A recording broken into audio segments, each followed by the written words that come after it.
Hello students, आज हम exercise 5.1 का क्वेश्चन नंबर 12 सॉल्व कर रहे हैं।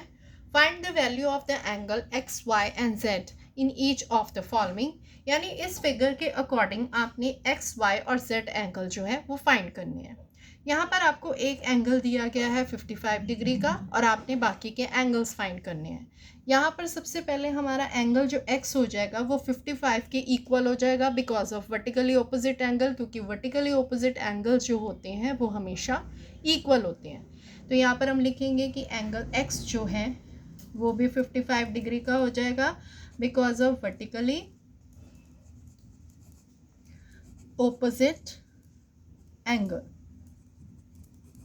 उसके बाद हमारा यहाँ पर एंगल x आ गया जो कि वर्टिकली ऑपोजिट एंगल के थ्रू निकला। अब हम यहाँ पर लीनियर पेयर के अकॉर्डिंग y और x को अगर हम प्लस करें तो यहाँ पर इनका सम आएगा 180 degree because of linear pair.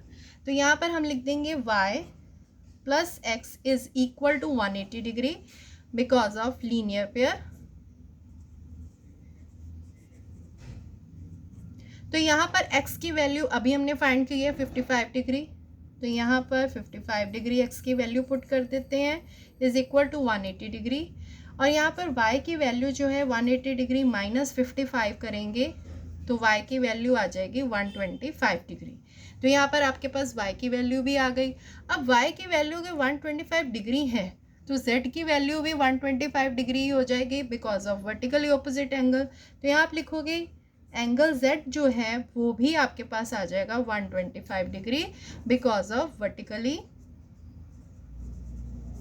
Opposite angle.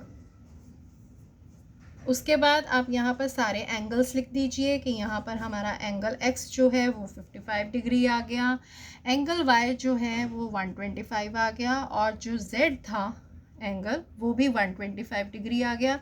ये है आपके आंसर्स। सो इसी सम का बी पार्ट है find the value of angles X Y and Z in each of the following. यानी कि आपको ये फिगर दी गई है और इस फिगर के अकॉर्डिंग आपने एक्स वाई और जेड इनकी वैल्यू जो है वो निकालनी है। सबसे पहले अगर आप इस फिगर के अकॉर्डिंग देखो तो ये जो जेड एंगल है ये इसके बिल्कुल वर्टिकली ऑपोजिट एंगल है। तो यहाँ पर अगर एंगल जेड जो है वो भी क्या हो जाएगा 40 degree because of vertically opposite angle.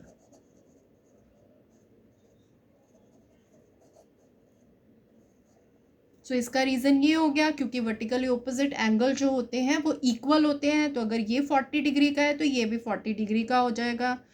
अब हमने नेक्स्ट फाइंड करना है y की वैल्यू। अब y की वैल्यू फाइंड करने के लिए आप यहाँ देखो ये स्ट्रेट लाइन के नीचे दो एंगल्स बन रहे हैं, एंगल z और एंगल y। अगर हम इन दोनों एंगल को ले लेंगे, हम यहाँ ले लेते हैं angle z plus angle y is equal to 180 degree because of linear pair. और यहाँ पर जो एंगल z है वो आपका यहाँ पर 40 डिग्री का आ गया। आप यहाँ उसकी वैल्यू पुट कर दो, angle 40 degree plus y is equal to 180 degree. y यही रहेगा 180 डिग्री और ये 40 जो है पीछे जाके माइनस का 40 हो जाएगा तो y की वैल्यू यहाँ पर 140 डिग्री आ जाएगी। अब आपके पास y की वैल्यू भी आ गई, z की वैल्यू भी आ गई। अब आपको x की वैल्यू चाहिए। x की वैल्यू फाइंड करने के लिए आप देखो एक ही लाइन के ऊपर तीन एंगल बन रहे हैं, एक ये एंगल बन रहा है, एक ये एंगल बन रहा है, एक ये एंगल बन रहा है। और अगर हम इस लाइन के अकॉर्डिंग देखें तो भी इस लाइन के ऊपर तीन एंगल बन रहे हैं, 40 डिग्री का, x का और 25 डिग्री का। तो यानी कि स्ट्रेट एंगल के ऊपर तीन एंगल बन रहे हैं। यहाँ पर आप इन्हें ले लो 40 डिग्री को प्लस x को प्लस 25 डिग्री को is equal to 180 degree because of straight angle. तो यहाँ पर अगर इन दोनों को अगर हम प्लस करें तो ये बन जाएंगे 65 degree plus x is equal to 180 degree. x angle यही रखेंगे, 180 डिग्री में से अगर हम 65 डिग्री माइनस करेंगे तो यहाँ पर इनकी वैल्यू आ जाएगी 115, यानी कि x की वैल्यू आ गई 115।